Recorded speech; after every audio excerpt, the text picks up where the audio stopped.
નમસ્કાર દર્શક મિત્રો, ખબર છે .com પરથી હું દૃશ્ય નાયક આપ સૌનું સ્વાગત કરું છું. દર્શક મિત્રો, જ્યારે પણ આપણા ઘરમાં કોઈ સારો પ્રસંગ હોય, કોઈ સારો ઉત્સાહ હોય, તહેવાર હોય, તો હંમેશા આપણે આપણા ઘરની સાફ સફાઈ રાખીએ છીએ, રંગોળી પણ પૂરીએ છીએ, પરંતુ સાથે સાથે આ એક વસ્તુ પણ કરવી ખૂબ જરૂરી છે, જેથી તમારી ખુશીઓમાં ચાર ચાંદ લાગી જશે અને શુભ પણ ગણાશે.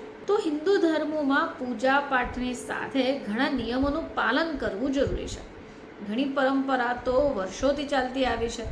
હવે ઘણી વસ્તુ એવી પણ છે જે પરંપરા ચાલે છે એટલે આપણે નિભાઈએ છીએ, પરંતુ આની જગ્યા પર જો તમે એને ખૂબ મનથી સ્વીકારો છો, સમજશો, તો ચોક્કસપણે તમે પણ એ અનુસરશો. હવે આમાંની જ એક પરંપરા એટલે કે આપણા ત્યાં આવતા તહેવારોમાં ઘરની અંદર તોરણ લગાવવું. હવે કોઈ પણ માંગલિક કાર્ય કરો તો તોરણ લગાવવાની પ્રથા વર્ષોથી ચાલતી આવી છે. હવે ન તો ફક્ત આપણા મુખ્ય દ્વારની સુંદરતા વધશે, પરંતુ આનાથી તમને બીજા ઘણા ફાયદાઓ પણ થશે. તો આવો જાણીએ કે આપણે તોરણ લગાવવાથી કયા 5 ફાયદાઓ માણી શકીએ.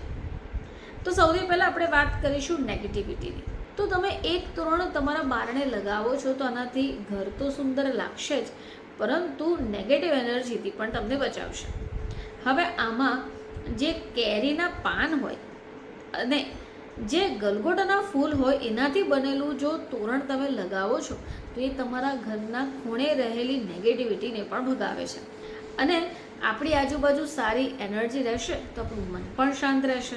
હવે આ તોરણ તમે લગાવો અને એ પણ ઘરના મુખ્ય દ્વાર ઉપર, તો સુંદરતા તો વધશે જ, સાથે ઘરનું જે એન્ટ્રન્સ છે એ પણ ખૂબ સુંદર લાગશે અને પોઝિટિવ હોય તો દિલ પણ ખુશ થઈ જાય છે. તો હિન્દુ ધર્મમાં આવતા તહેવારો ઉપર તોરણ લગાવવું શુભ માનવામાં આવે છે. પરંપરા પણ ખૂબ જૂની છે. હવે મુખ્ય દ્વાર પર જો તમે આવા તોરણ લગાવો છો તો એનાથી તમને ખુશી મળશે, ઉત્સવનો માહોલ રહેશે.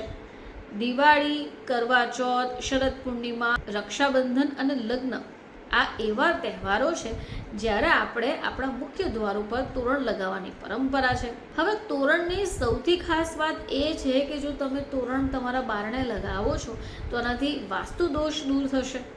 હવે ઘરનું વાસ્તુ જે છે એ સારું થશે. એવી પણ માન્યતા છે કે દેવી દેવતાઓ એવા ઘરમાં ખુશી ખુશી આવે છે જ્યાં તોરણ લગાવેલું હોય છે. હવે આ જ કારણ છે કે પૂજા પાઠ અથવા તો કોઈ પણ તહેવાર પહેલાં ઘરમાં તોરણ લગાવવું શુભ માનવામાં આવે છે. ફરીથી આપ સમક્ષ હાજર થઈશું, ત્યાં સુધી જોતા રહેજો ખબર છે .com.